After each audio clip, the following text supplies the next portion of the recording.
So show me family, all the blood that I will bleed.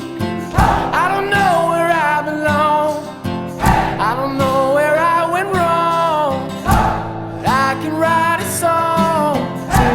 2, 3, 4. I belong, you belong to my sweet home. I belong. Welcome back, everybody, to another week here at Coyote Ridge. I'm Alan, and only Leah will be joining us today, but maybe you too. More on that later. This is the Coyote News. Please stand for the pledge.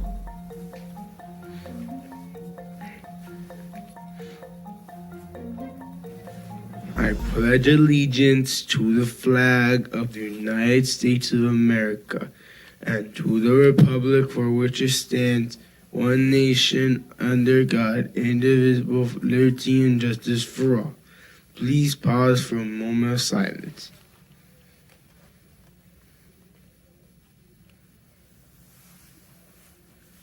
Here are the announcements of the week of January 18th through January 21st. The Robotics Club will meet Tuesday and Thursday this week, so please wait in the shaded area near the bus bay south.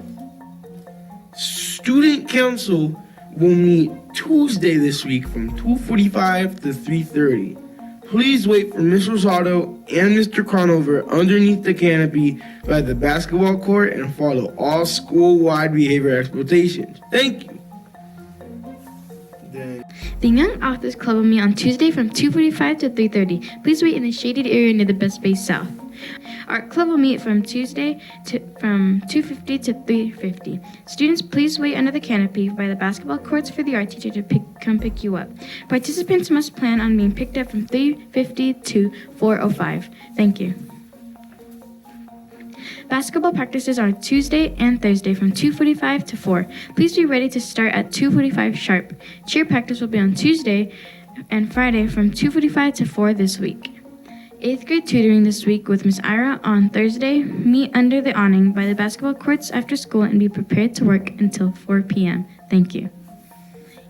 Hey, you! Yeah, you! Remember that junk I said at the beginning of the newscast where you could be on the news too? Well, this is where I talk about that.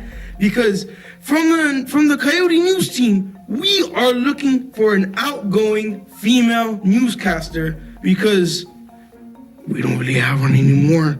So we only have one. So we are looking for another one. So if you would like to be a newscaster, here are some recommendations. You cannot be camera shy. And your voice has to be perfect. Like, it doesn't have to be like news made, but you have to make it good and casting. Because we can't have people going like, we can't get that at the news. This is professional stuff here. So if you want to sign up for the news and think you are good for the news, come over to Mr. Sika and talk it over with him, and we'll see what we can do. Hopefully, we can get a new one.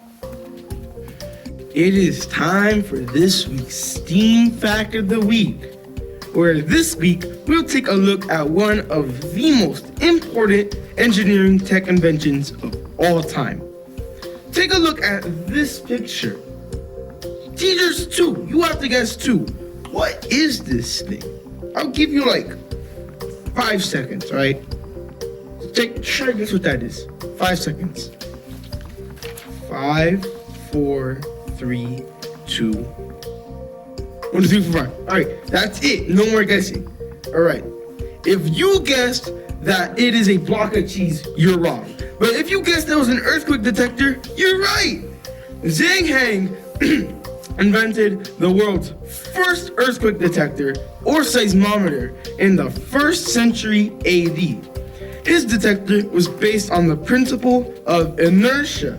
You know, when an object is in motion, it tends to stay in motion. When a tremor was detected, a bar inside the seismoscope would move horizontal pins which dropped a bronze ball from one of 8 dragon heads into the mouths of metal toads underneath. The device had 8 arms like an octopus and projections representing the direction of the seismic wave. Modern seismographs can give early warning of approaching seismic waves for alerts to be sounded so people can get to safety. This is a pretty cool invention. Still not a block of cheese though. Coyote card time! Teachers, make sure you are handing out those coyote cards and turning them into the office each week. In kindergarten, we have Mark for being responsible. In first grade, we have Matthew for being respectful. In second grade, we have Juan for being responsible. In third grade, we have Cindy for being responsible. In fourth grade, we have Oren for being responsible. In fifth grade, we have Aubrey for being respectful. In sixth grade, we have Italia Ponce for being responsible. In seventh grade, we have Leslie Giron Pina for being responsible.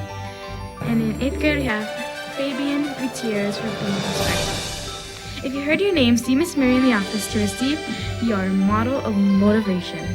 Birthday time! Here are the birthdays of the week. On Tuesday, Ariana Rodriguez Madrigal and Christopher Olivero celebrate their birthdays. On Wednesday, Xavier Velarde celebrates his birthday. On Thursday, Brian Bennett and Miguel Favela Torres celebrate their birthdays. And on Friday, Isabella Mendez Higuereta, Nevea Jazo, and Adrian Torres Gomez all have birthdays. Happy birthday, everyone!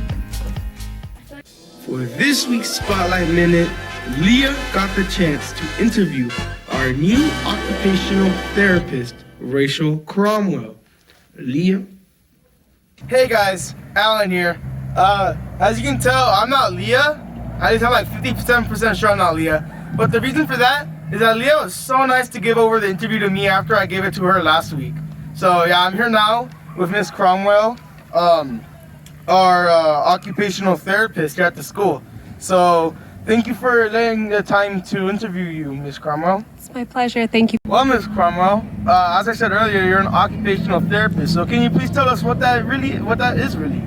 Yeah, so with occupational therapy, I help people become as independent, as happy, as functional as possible in their occupations or jobs. So for the youth or someone like you and students at the school, their occupations are being a student, playing, right? So that's what, writing, cutting, transitioning from class to different blocks throughout the day, specials, recess, lunch, and also playing with friends on the playground, right? Mm-hmm. But when a student is having a difficult time with this and they're not happy about it, I look to see if there's any skills that I can assist with. So with cutting and writing, they need visual motor skills. So how are their hands and their eyes working together?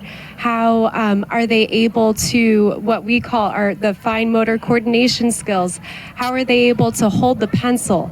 How are they able to hold the scissors? Are they able to hold the paper with one hand and cut and write with the other? For being able to pay attention in class or listening to the teacher, transitioning, how do they interpret sensory information from the environment? Are certain sounds bothering them, or sights, or from the sun, or different smells or things that touch them? And so I look at all these things, and if they need help with any of these skills, I work with them in session through work and play. So for the hand-eye coordination, I have them string beads, stack blocks.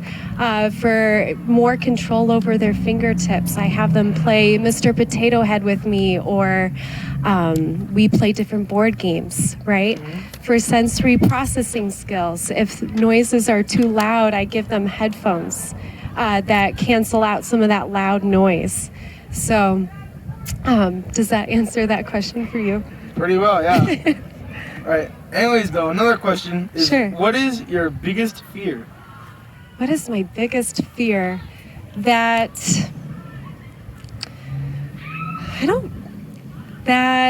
kids won't have fun in session with me. I don't know. That progress takes longer. So then I hope it would. Those are my biggest fears off the top of my head. So. All right. Anyways, Miss Cromwell, just kind of relating to the first question I asked you. What are some trends you see in your job, like stuff like improvement in sweet quality, interested focus on wellness, stuff like that? Can you give some examples? Yeah. Well, one specific to the current times is COVID. I definitely see a decrease in skills. And so with virtual learning last year, so that definitely has impacted students being able to write and cut. And so that's been an interesting challenge to overcome. And then I've definitely, throughout my career as an OT, sleep is huge to being able to pay attention to class and be independent, complete your assignments, and transition. So those would be the biggest trends. All right, pretty interesting. Another question is, would you rather be homeless or inside of prison, and why? Oh man. I think I would rather be inside of prison because at least I would have meals and there would be classes available to me for independent living and, being a kind and responsible citizen. So that would be my choice. I didn't even know they had classes in prison. That's pretty cool, though. Yeah. And one last question is, what accomplishment are you most proud of? I am most proud of becoming an occupational therapist, and whenever I help a student accomplish a goal and see them being happy and independent in class. That's a pretty cool accomplishment. Anyways, though, that was all the interview. So back to you guys in the studio. Back to you guys. That was a pretty cool interview. But the interview was the last thing we had for news. Oh no. But come on, we always gotta remember to be respectful, responsible, and safe. But most of all, Coyote Ridge